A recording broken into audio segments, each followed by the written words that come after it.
Bonjour, je suis Roland Paul, président de GSE. En 2014, j'ai été nommé directeur général et à ce moment-là, l'équipe de direction, c'est une dizaine de personnes qui travaillent depuis 15 ans ensemble dans GSE, mais on est tous français, entre 40 et 50 ans, ça manque un petit peu d'altérité. 2 femmes rentrent au comité de direction, Aurore, aux ressources humaines, et Muriel, à la satisfaction client.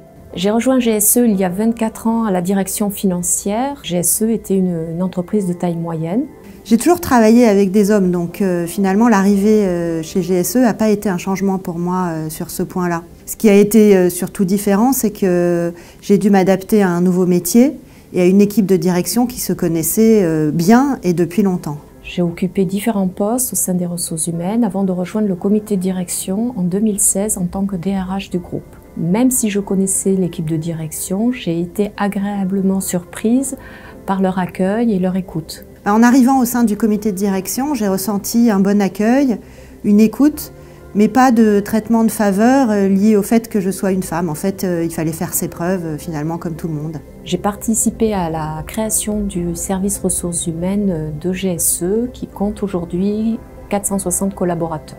J'ai pu garder ma liberté d'action pour faire évoluer la fonction RH. Donc mon challenge, c'était de faire de la satisfaction client déjà bien présente dans l'ADN de GSE, un axe stratégique fort et différenciant, et donc d'embarquer tous les métiers de l'entreprise dans ce changement.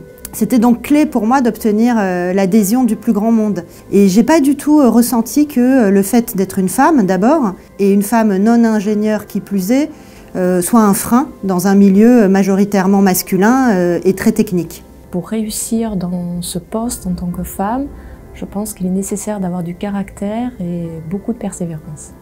Selon moi, il faut déjà beaucoup de persévérance. Il faut savoir mettre son ego de côté, ça c'est clair, c'est important. Prendre du recul aussi, et bien sûr, il faut savoir s'imposer. Après, je pense que pour réussir à ce type de poste, il faut surtout être compétent dans son domaine.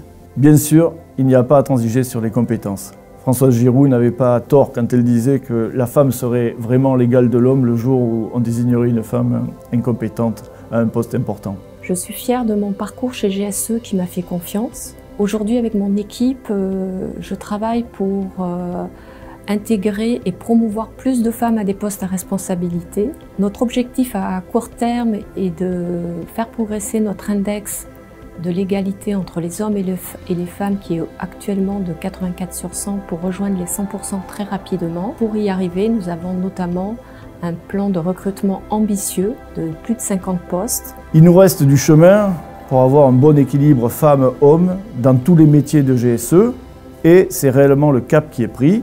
À titre d'exemple, je vise pour le comité de direction d'avoir une parité à l'horizon de 5 ans. Donc, mesdames, messieurs, rejoignez-nous sur notre site gsegroup.com.